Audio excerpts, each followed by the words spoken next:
Hello, everyone, and thank you for joining us for today's webinar, The Fundamentals of Stormwater Treatment. Before we begin today's presentation, we wanted to cover a few housekeeping items that will ensure you have a good experience. At the bottom of your screen are multiple application engagement tools you can use.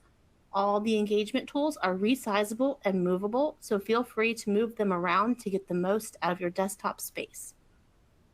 You can expand your slide area or maximize it to full screen by clicking on the arrows in the top right corner. Helpful resources are bookmarked in the related content tool. Our webinar today is scheduled to last for 1 hour and will include a question and answer period. If you have a question, please type the question in the question box at any time. Please complete our brief survey for PDH credit, and at the conclusion of today's webinar, we will provide more information on how to print your certificate for today's presentation.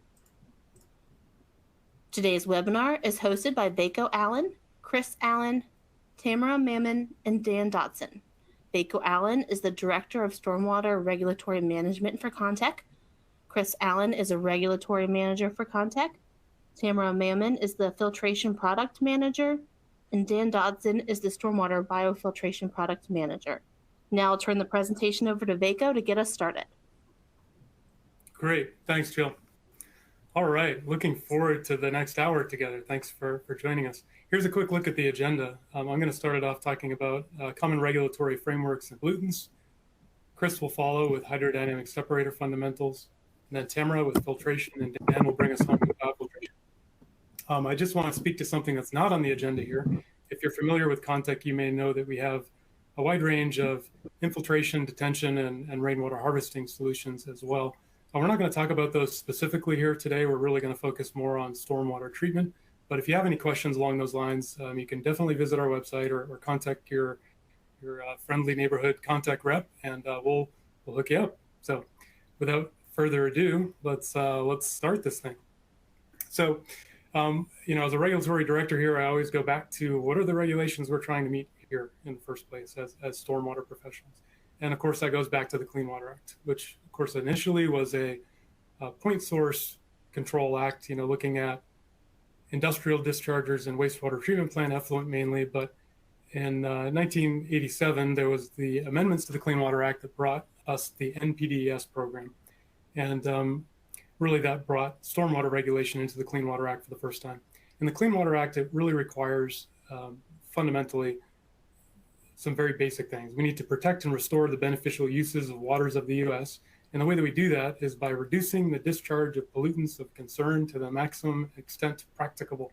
Now that's kind of a mouthful, a little bit of word salad there, but that line, that phrase, reducing the discharge of pollutants of concern to the MEP, that's going to be in every permit that you'll ever read, every NPDES permit.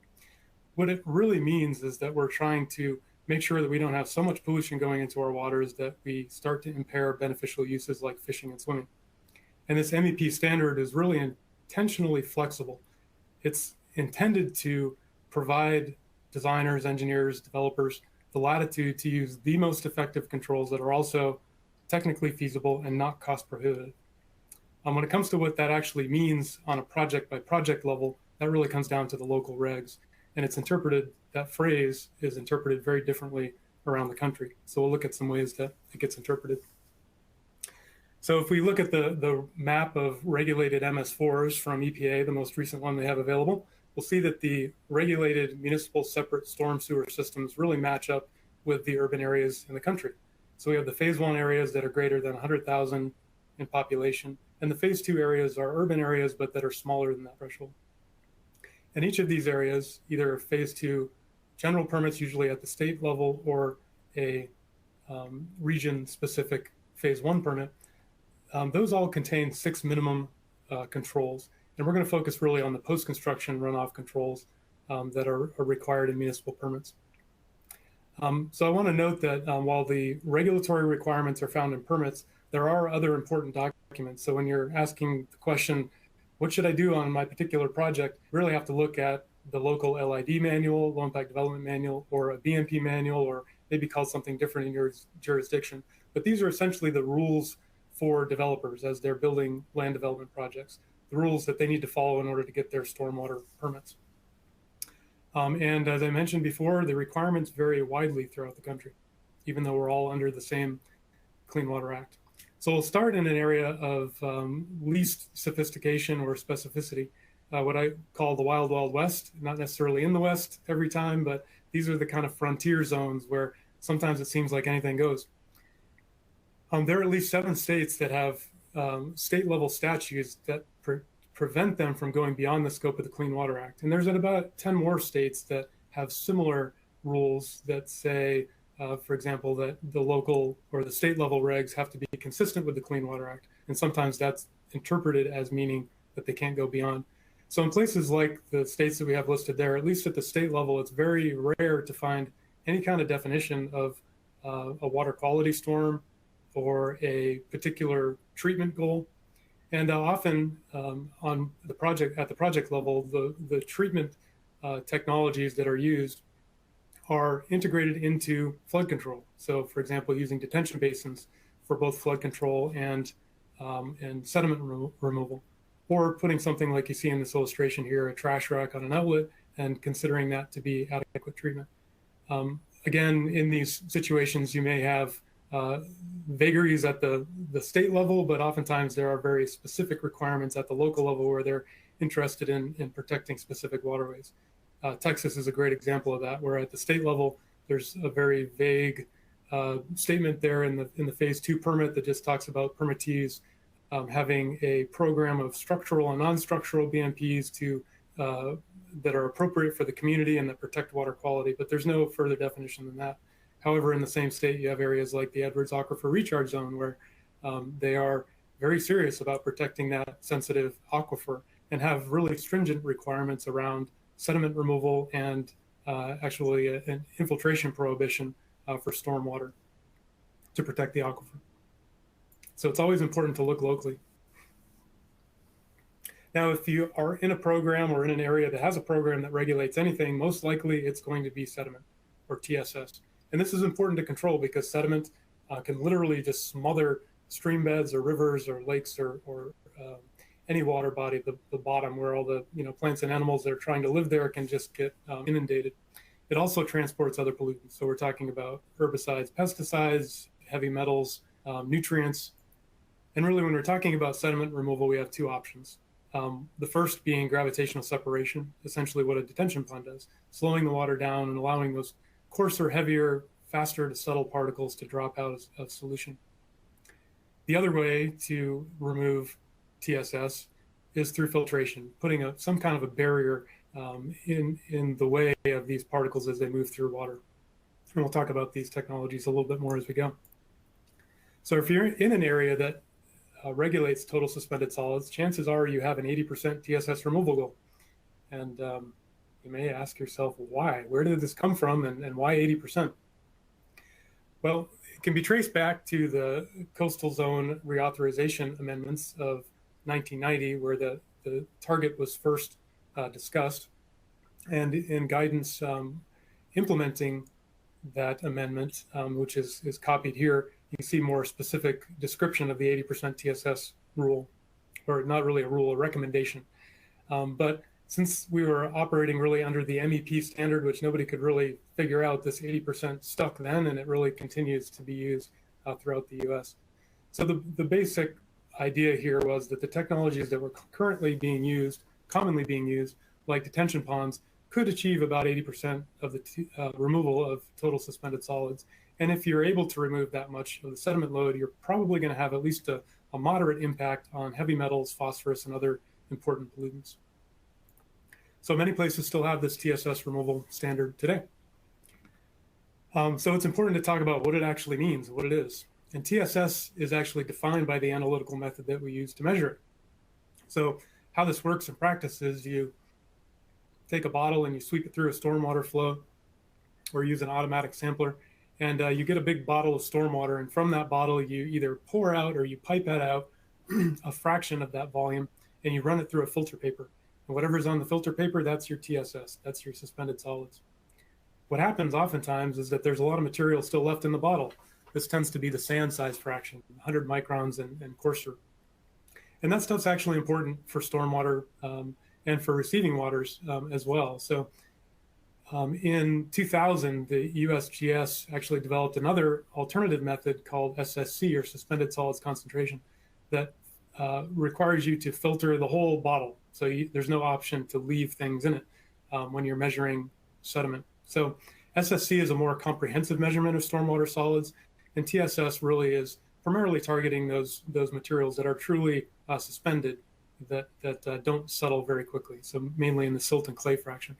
So it's important to know what we're talking about here, even in a TSS, an 80% TSS environment, because if we're talking about TSS as it was classically defined and intended by EPA, we're really talking about the domain of media filters or membrane filters. If we're talking more expansively about SSC or including those coarser particle size distributions, maybe we can use hydrodynamic separators to get to that 80% goal. And for those visual learners, sometimes it's a little abstract to talk about particle size distribution, but here's a really great visualization. So that's a human hair kind of draped across the top there. And, from the grain of salt upward, that's the kind of stuff that you can typically remove fairly easily with a hydrodynamic separator or a detention-based system. Anything below, from, say, your white blood cells all the way down to maybe the red blood cells and all the way to respiratory droplets, which we're unfortunately all familiar with from the last couple of years. That's really the domain of media filters or membrane filters. Those particles in that size range just don't drop out at an appreciable time. So when it comes to regulating TSS and interpreting those regs in terms of selecting a treatment system and sizing it, it's really important to have three different components identified. We talked a little bit about 80% as a target removal efficiency. That's one piece, or perhaps a target effluent concentration, like 20 milligrams per liter, for example. It's also important to talk about particle size distribution and to have a real clear idea of what it is that we're trying to remove. And the third piece of that puzzle that oftentimes gets missed or is left open to interpretation is, when are we trying to provide that performance? Is it on an annual basis? Is it at the peak of the design storm? Is it for a particular volume of flow? So having all three of those components defined in a standard is very helpful to be able to have an apples to apples comparison of different treatment options. And when it comes to evaluating the performance of systems, performance verification is critical. And we'll look at a couple of programs here, the New Jersey and Washington programs, in a second. But before we do, I want to just mention that there's an ASTM committee that's recently been formed called E64. It's the Committee on Stormwater Control Measures. And that committee is working to develop ASTM standards for hydrodynamic separators and for filters that are both laboratory and field-based. If you want to join the committee, we'd love to have you. There'll be links at the end of this presentation for all of these references. And I also want to just point out that the International Stormwater BMP database is out there, and it's an excellent repository of performance data for all kinds of treatment systems and for all kinds of pollutants, from TSS to metals to bacteria. So very, very handy to use as a reference.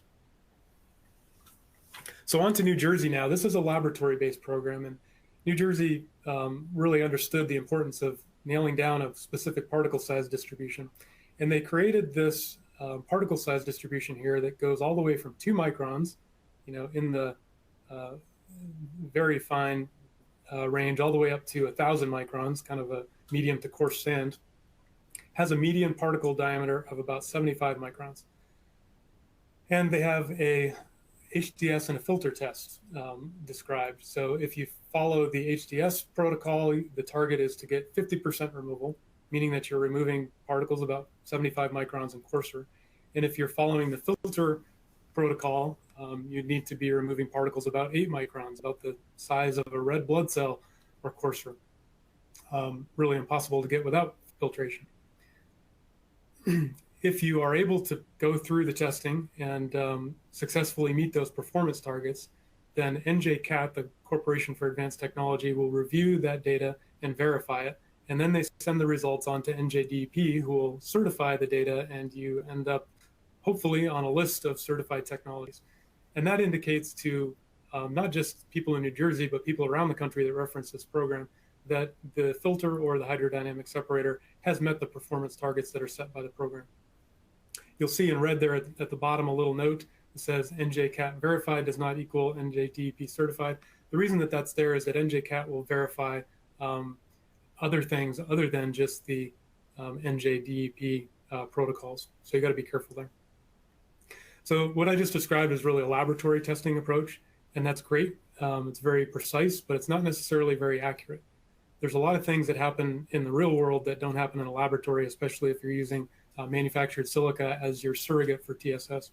I'm talking about interactions between pollutants, talking about oil and grease and organics, which can have very different impacts, especially on media filters and performance. So for that reason, it's important to be testing technologies in the field as well. And for that, we have the the TAPE program from the Department of Ecology.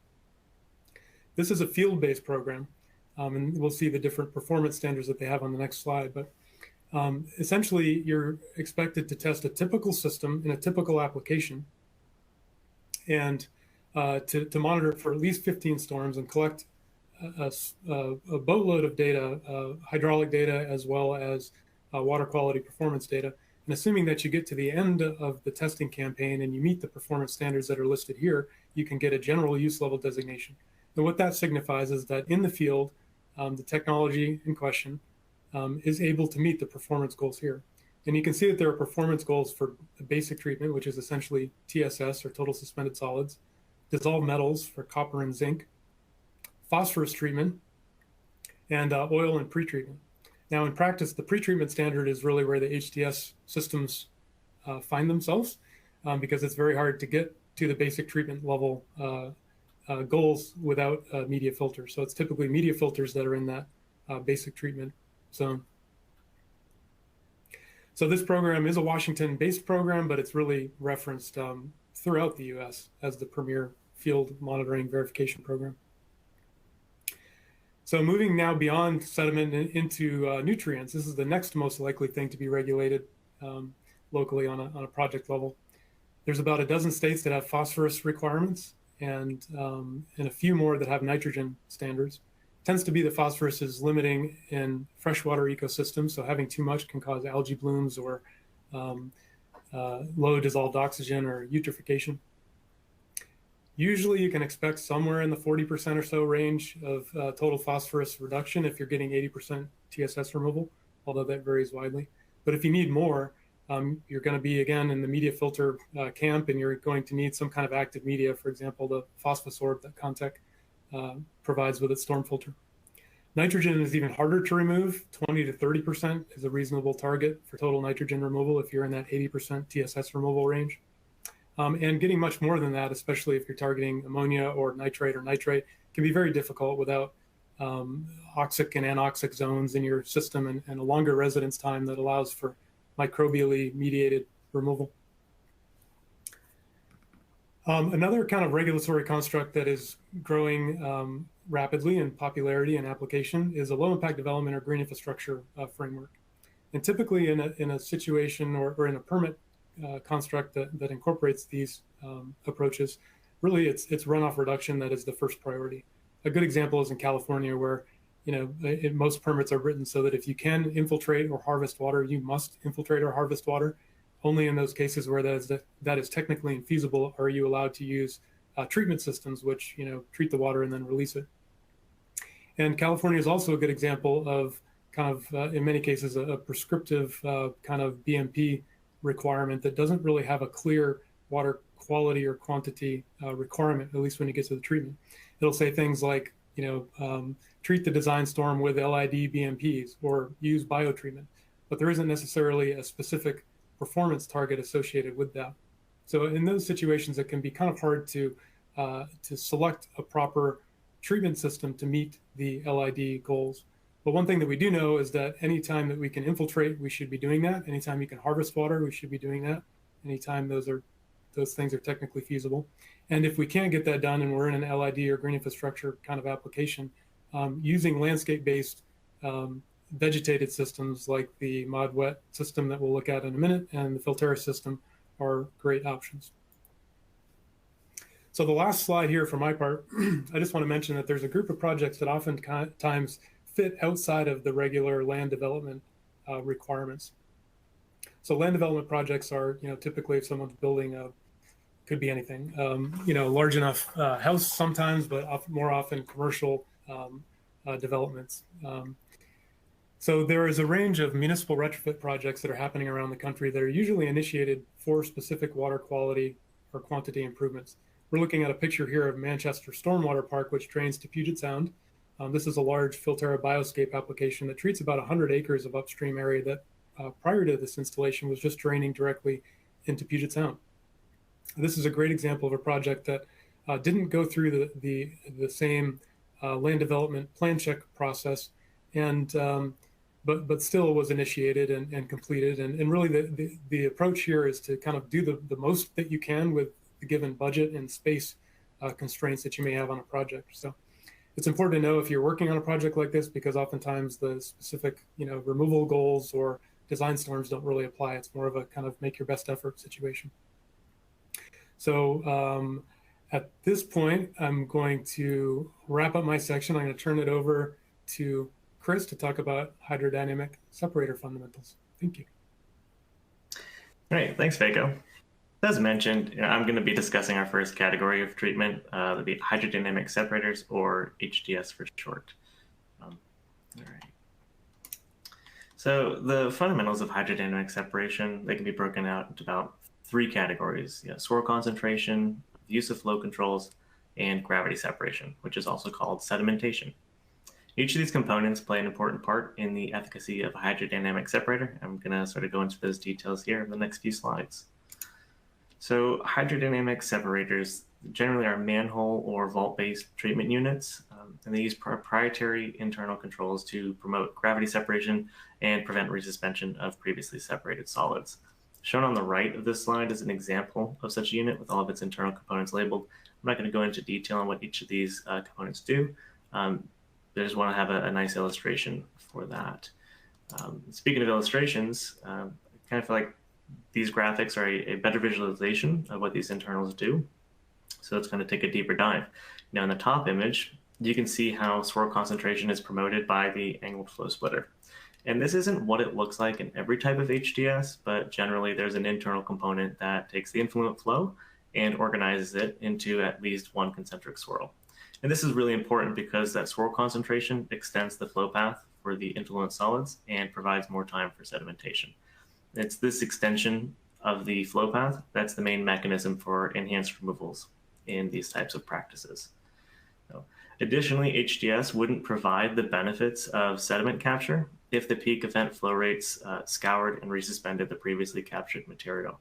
So to prevent this, HDS that are placed in line, that's to say that the treatment flow rates and peak flow rates both pass through the unit. Those inline units must have flow controls that separate the low flows from the high flows. Without flow controls, higher flow rates would increase the velocities in the sump of the HDS, and then that would push any retained sediment out of the HDS and downstream, which we obviously don't want. So by including these bypass controls in the unit, we reduce the risk of scour and retain the previously captured sediment. So I previously mentioned the term sedimentation. I want to take a moment to dive into it just a little bit, since it's the primary mechanism of removal for HDS. So quite simply, sedimentation is the separation of solids from a fluid suspension by the force of gravity. So in our case, sediment falling out of water. And it's only applicable to solid pollutants when it comes to stormwater.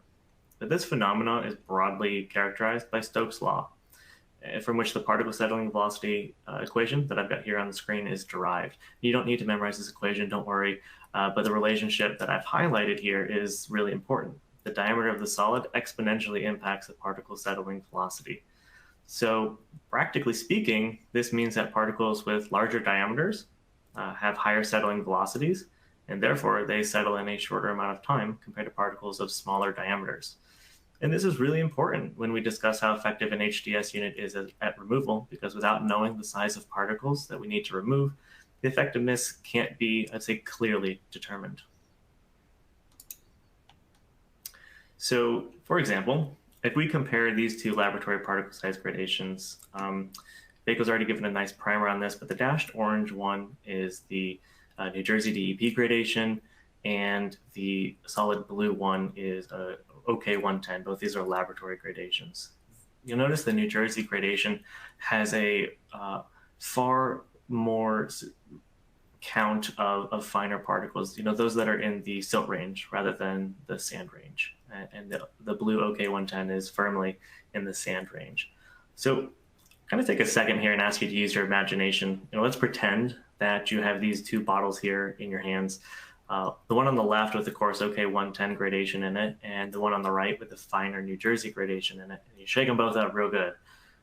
After about 30 seconds, we shouldn't be surprised to find the coarser OK110 gradation settled out of suspension, while the finer New Jersey gradation is still quite mixed up. This is to be expected because the OK110 gradation is made up of those larger particles. And as I showed on the previous slide, those larger particles will settle faster.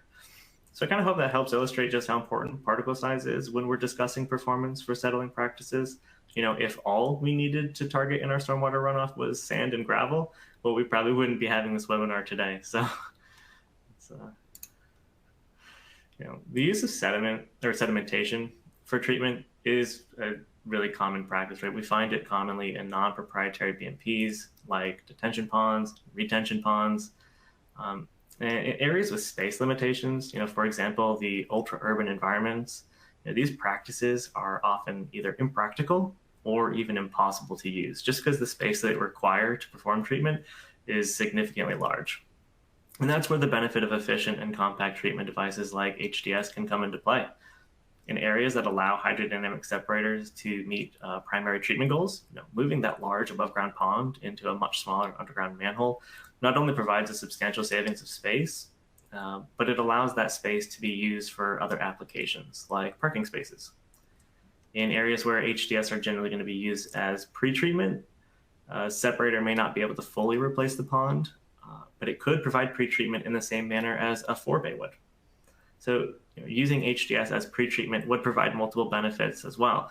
It would provide space savings by consolidating the forebay into a manhole. It would extend the lifetime, or at least the maintenance life cycle of the downstream practice.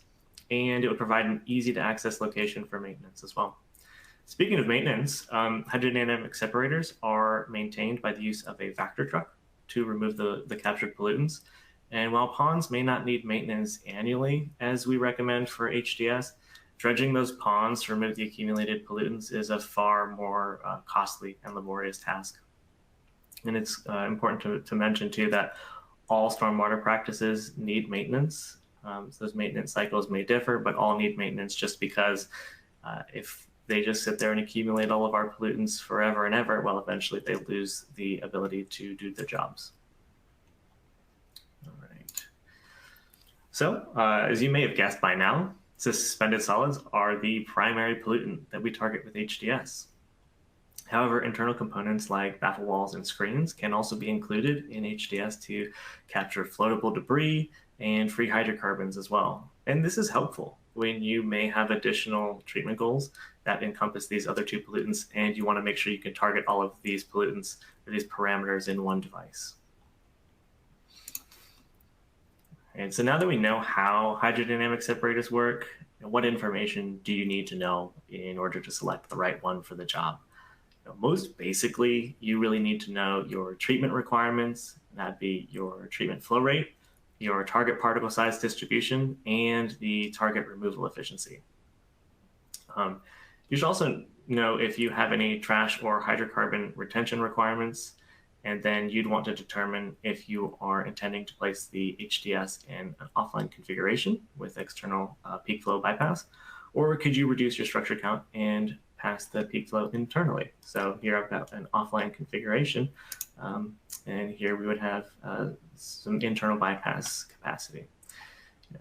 Some other considerations you may want to look at during the selection process are if you can further combine drainage structures into your HDS by utilizing graded inlets or multiple inlets. If your site has vertical limitations like groundwater or bedrock, perhaps a manhole isn't the right structure, just because they could get pretty deep. So instead, you may want to look at a shallower vault structure. Conversely, if you have a horizontal limitation that makes a vault infeasible, you might want to consider a manhole, or maybe multiple smaller manholes if that's a significant horizontal limitation. So these are all important considerations that impact which HDS is the right fit for your job. So, figuring out all the answers to those questions or considerations isn't always easy, especially just because there's so many different types of HDS that are available to meet various site situations. Our local project staff is excited to help you select and design the hydrodynamic separator that best fits your project's needs. It's important to note that our entire portfolio may have limited applicability and availability based on your project need and location. But to get started, please feel free to visit our website, fill out a project design worksheet, get in contact with your local Contech representative so we can help you select the best solution for your project. So when gravity separation doesn't cut it, if you have like a lot of fine particles to treat or even other pollutants of concern like nutrients, in those cases, filtration is going to be a better option. So I'm going to hand it over to Tamara to cover the fundamentals of filtration. Thank you, Chris. First, we're going to start off by talking about the physical, chemical, and biological processes that occur during filtration. So during a storm event, pollutant particles are trapped through physical impact with a media particle. For example, your pollutant may be lodged in between the void space of the media itself, and this results in its physical separation from the stormwater. Dissolved pollutants can also be captured within the filtration medium through physical chemical processes. Now, some examples of these are adsorption and absorption. In the image on the right, image A depicts absorption, where some of the pollutants are being physically absorbed into the filtration medium. B depicts adsorption. This is where the pollutants will adhere to the outside of the filtration medium. One example of adsorption is phosphorus in the form of phosphates. It's easy to remember these because you can think of adsorption, adhere, absorption, absorb. Dissolved metals can also be removed through cation exchange reactions within the media. Finally, after the storm event subsides in biofiltration systems, which Dan will talk about a little bit later, microbes and other organisms are located predominantly within the root structure of the plant. The roots will provide them with a permanent organic food source and shelter, and in exchange for this, the organisms are going to biodegrade the various pollutants that were captured in the processes described previously and be converted into soluble forms that the plant can uptake. Now, when the plant uptakes these pollutants, it's removing it from the reaction site within the media, leaving that reaction site open for the next storm event and renewing the media's capacity. There are various different sizing methodologies you can pursue when sizing your filtration system. One of the more common sizing methodologies is flow-based, which requires the filtration medium to handle the peak water quality flow. Now, this sizing methodology typically results in the largest size filtration system. And if it is paired with detention, the filter is most commonly upstream of the detention. The next most common sizing approach is mass-based sizing. So this requires the filtration medium to remove the annual mass load received from the drainage area. On the opposite side, that it will offer the smallest filter system. However, it is almost always paired in conjunction with an upstream detention system. Finally, a volume-based sizing approach will require a particular volume of water to be sent to and treated by the filters. This is almost always checked by a mass design approach as well to ensure that the filters are not being overloaded with sediment. This practice is still used a lot on the East Coast in Maryland and North Carolina, for example. And on the right side of the screen, we address how Contech would approach solving this solution. So what we have here is a box culvert storm filter. This serves as precast detention, and then we will input a handful of storm filter cartridges inside for treatment. All in all, you have one system for your detention and your treatment versus a separate system for your filter and your detention, like the flow and mass-based sizing. There are multiple different filtration mediums that you can find out in the real world. More conventionally, our traditional systems are going to be sand filter and bioretention systems. Again, Dan will touch on bioretention in the next section, but these are typically specified specified by an engineer of record, and they're going to be sourced and installed by a contractor. The difference with a manufactured filter, which would be most likely a media or a membrane cartridge, is that they will come already in a precast structure more often than not, ready to be picked and placed by the contractor and installed. So how do we know when we want to use a media filter versus, say, a sand or a membrane filter? Media filters can be filled with different compositions of media to target specific pollutants of concern. They're also very good at removing fine sediment, trash, nutrient, and metals. When you think of a sand or a membrane filter, these are primarily focused on removing fine sediment, trash, and floatables. Now, it's not to say that membrane filters can't also remove nutrients and metals. They're just better at removing particulate-bound pollutants, whereas media filters can do a more effective job of removing the dissolved pollutants themselves. So what would be the benefit of using a proprietary filtration system like a media or membrane filter versus a sand filter? As Vaco explained earlier, the most accepted testing protocols followed in the US are the Washington Department of Ecology and the New Jersey Department of Environmental Protection. Washington is a field-based study, and it will produce more applicable conclusions to what your filtration product will see on site after installation once it is activated. Again, if nutrients are a pollutant of concern, we'll typically follow a Washington approval. In New Jersey, this is more of a lab-based protocol using controlled variables. However, it will produce a reliable certification for sites with concerns of TSS and mass loading. So different regions around the US will reference these approvals to set the standards for their local stormwater requirements. For example, despite Virginia being on the eastern side of the country, they do have a phosphorus requirement, one of the 12 states Vaco mentioned, and they reference Washington DOE general use level designations for their treatment approvals. Another benefit to proprietary systems is the QA/QC of media. As a manufacturer, we know the media that we are buying from comes from a very specific supplier. It meets our specification and is blended to that specification as well. When a contractor is sourcing materials locally to meet an engineer of record specification for a traditional or conventional system, they may have different materials found from region to region. This could result in different performance of that sand or bioretention system based on your geography. In addition to this, they are likely mixing their materials on site. Now, this presents an opportunity for construction sediment and debris to contaminate the media.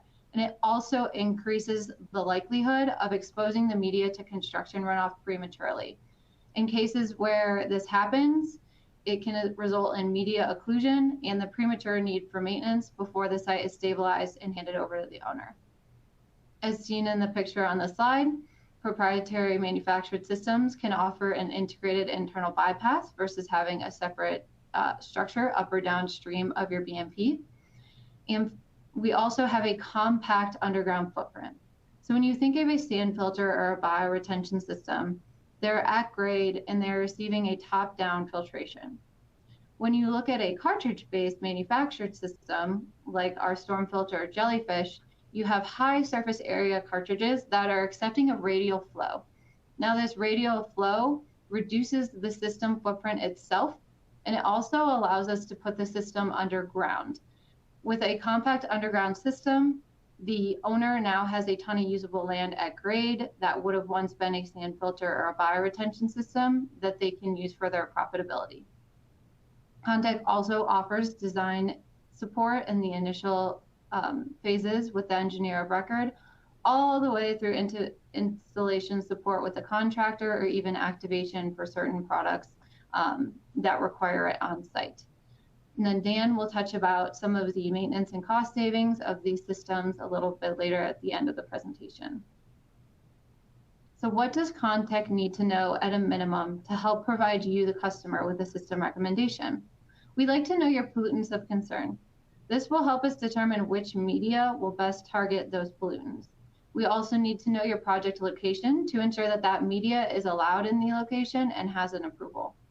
In order to determine the size of the system, the number of cartridges, and the height of the cartridges, we'd like to know your treatment and bypass flow rates, as well as your available drop from inlet to outlet. Please note that Contech stormwater filtration devices are not meant to meet industrial general permit applications. A lot of industrial sites tend to have very heavy sediment loading, and this will likely increase the level of maintenance needed in comparison to traditional stormwater applications.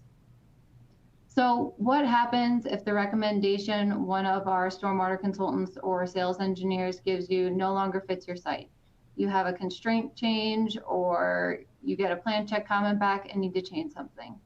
No need to worry. We have plenty of different options for you to pursue within our portfolio. So the Stormwater Management Storm Filter is our media filter. Multiple different medias are available within the cartridges themselves. It does have New Jersey Department of Environmental Protection approval or certification, at 2 GPM per square foot using perlite. In Washington, we have general use level designation for basic treatment using our ZPG media, zeolite, perlite, and GAC. We also have a phosphorus treatment general use level designation using our Phosphosorb media. If your site has a shallow inlet to outlet invert constraint, we may recommend that you use our jellyfish product. This has a minimum of 18 inches from inlet to outlet invert in order to ensure proper performance. It also has a Washington DOE general use level designation for basic and phosphorus treatment. The Kraken filter is our second membrane filtration offering. It has Washington DOE general use level designation for basic and phosphorus treatment, as well as New Jersey Department of Environmental Protection certification. Most recently, we have retested the Kraken filter under the New Jersey protocol and got approved at double the flow rate. So we now have the high capacity Kraken filter, which is the most efficient filtration system in that market. Next, Dan Dotson will cover at-grade biofiltration systems that can help you meet the treatment needs of green infrastructure and low impact development requirements. Thank you, Tamara. As Tamara just mentioned, regulations may require low impact development, or LID, or have these additional removal requirements such as trash, metals, nutrients. When these removal requirements or LID are required, a bioretention or a biofiltration system is going to be the perfect solution. So first off, let's start by identifying biofiltration. What is it exactly? You can see here a biofiltration system is a pollutant control mechanism that incorporates physical and biological processes via vegetation and soil organisms to capture, immobilize, and treat harmful solutions. These systems come in a variety of sizes and variety of formats, from your conventional systems such as bioswales and rain gardens that you see on the left-hand side of your screen to the high-rate biofiltration systems shown on the right. So let's dive in and compare these types of systems, what they are, when to use them, and how they can ultimately fit into your project. So let's first start with the conventional systems. These are the ones I'm sure a lot of you have seen or used on a project in the past. The conventional bioretention systems are ponds, swales, rain gardens that utilize a media that is typically specified by the local agency for treating the stormwater runoff. The media that is used in these will get you a flow rate between 1 and 12 inches per hour, or approximately 0.1 GPM per square foot. Now, I want you to key in on that 0.1 GPM square foot number. Remember this value as we go through the biofiltration slides. You'll see on the next slide how that number differs from some other biofiltration options. But to continue on the conventional systems, they can be up to 10% of the impervious drainage area. So they do take up a fair amount of space. Now, if you've got that space available on your project, then absolutely, this is a good system to use. However, not a lot of those sites nowadays, especially in ultra-urban environments, have 10% of area available. Also, this system, including the mulch, the soil, the stone, piping, even the plants, they all must be designed by the engineer of record. And on top of all that, everything has to be sourced and installed by the contractor, with maintenance falling on a landscape crew or whoever the end user is. And we'll get to maintenance here at the end. Okay, so that's the conventional bioretention system. So everybody's still got that 0.1 number in their head. So as we move on to the alternative to conventional bioretention, we have high rate biofiltration systems. And right off the bat, you'll notice the difference in flow rates. Why else would these be called high rate systems? With these systems, the engineered media gets flow rates between 1 and 3 GPM per square foot. That's an order of magnitude that you see in the conventional systems. This is going to result in a benefit of just reducing that footprint needed and therefore opening up the usable area that you have on a given site.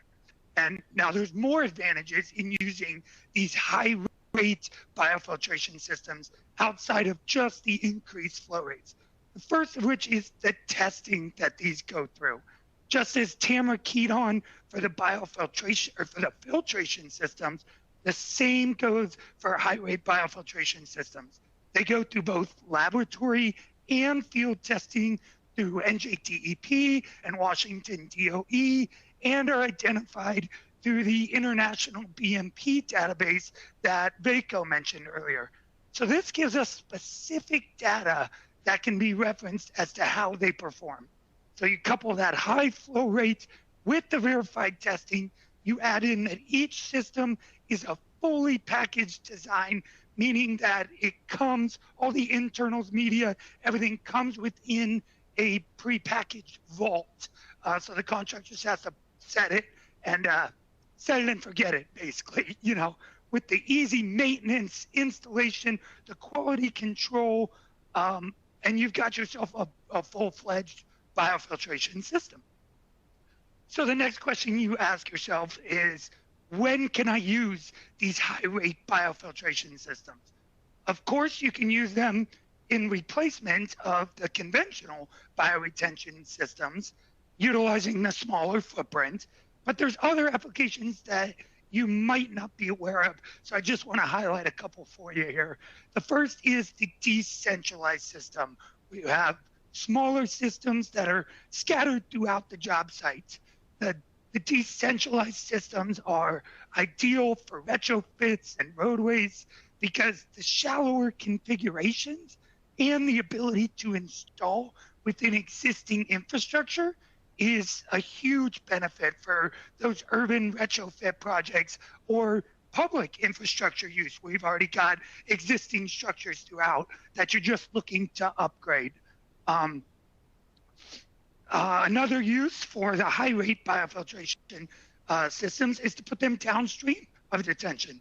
As Tamara mentioned earlier with the filtration portion, biofiltration can also be used downstream of water storage, which allows for the more usable land space upstream. And it also doubles down with the ability to incorporate infiltration through the ground, through both the detention system and the biofiltration unit, as you see on the right-hand side. So this is going to help with your runoff reduction requirements if you have those in your area. And finally, one other application that these systems can be used in are the regional treatment areas. You saw an example of that in Veiko's slides, but I just want to touch on it a little bit deeper. So the increased capabilities of the high flow rate biofiltration systems allow for reduced footprints for the large regional systems. So a lot of water is needing to pass through these systems. So the engineered media that is designed by the manufacturers, that allows for the reduction of the footprint of up to 90% in these regional systems because of that 10 times multiplier in the flow rates that we discussed earlier on in the slides. So this is going to make it a great LIT solution for high volume stormwater treatment while still having that ability to be planted with native plants that are going to resemble a natural wetland that a lot of times you'll see with these regional treatments. So what are some available technologies that are out there in the marketplace that you can use? Well, at Contech, we've got a robust portfolio of products that are high-rate biofiltration systems. You've actually seen examples of these in the previous slides already. The Filtera Bioscape, that was the example of the regional detention system that we just saw on the last slide and that you saw earlier in Vaco's portion. The modular wetlands linear was used in both the prepackaged design. As you can see, all the internals and everything are kept within a precast vault. And it was also used in the downstream of detention example, where we can open up that outlet portion to infiltrate into the ground.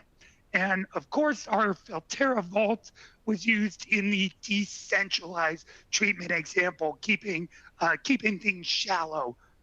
So all three of these systems have multiple applications that they can be incorporated into.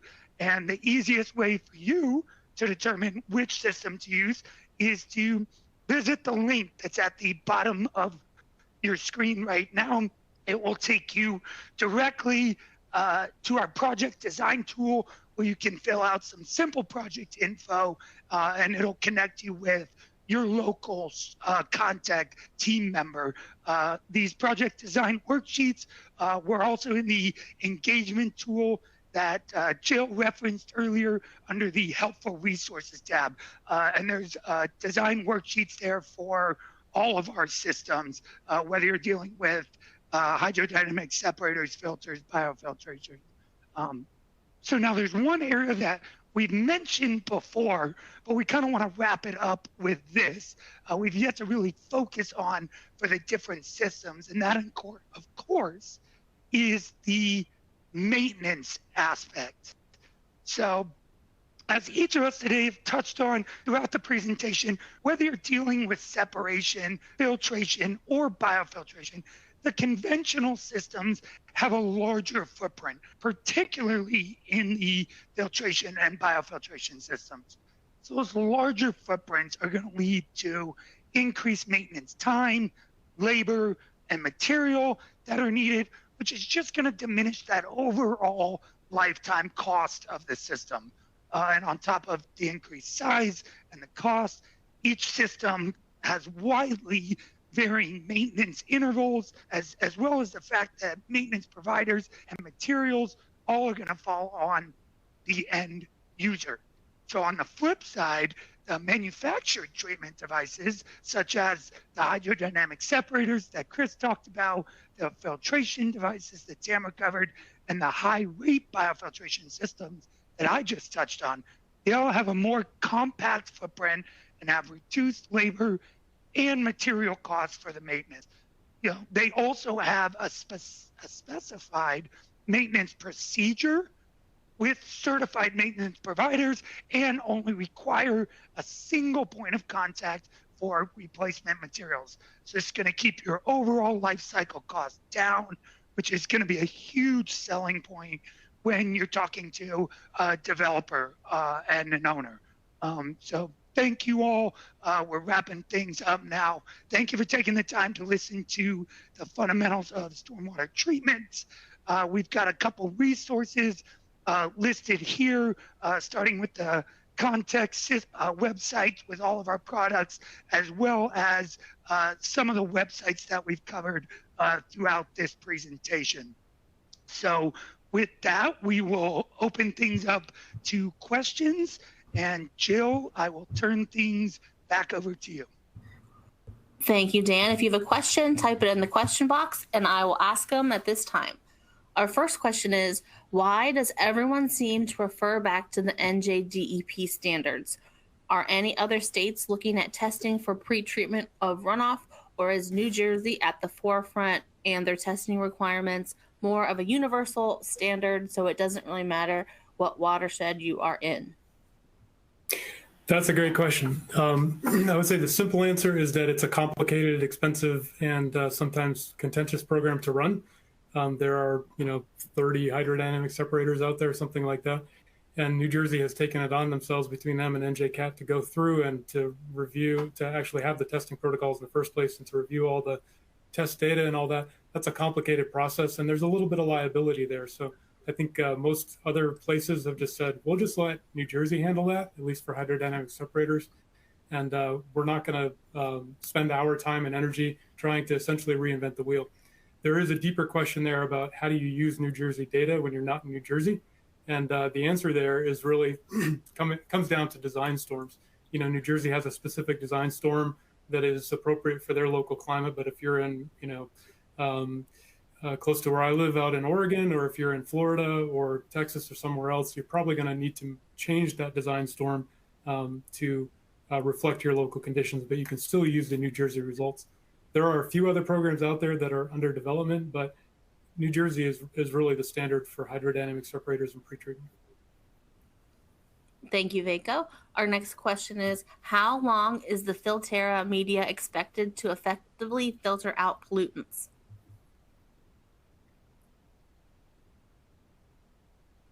Another good question there. We do have a full maintenance guide on our websites that's got a bunch of points on the maintenance cycle. And typically, we like to see maintenance done at least annually for that. Again, it kind of depends on how often you're seeing rainfall in your area.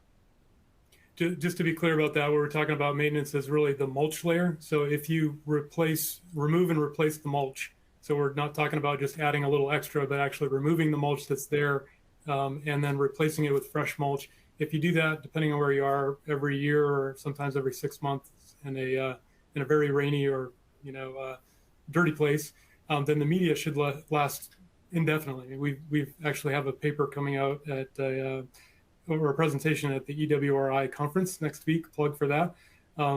There's about 13 years of monitoring that we've been doing on a couple of systems, and they're still performing as designed with the same media in them. So media should not have to be replaced, at least at the decadal timescale.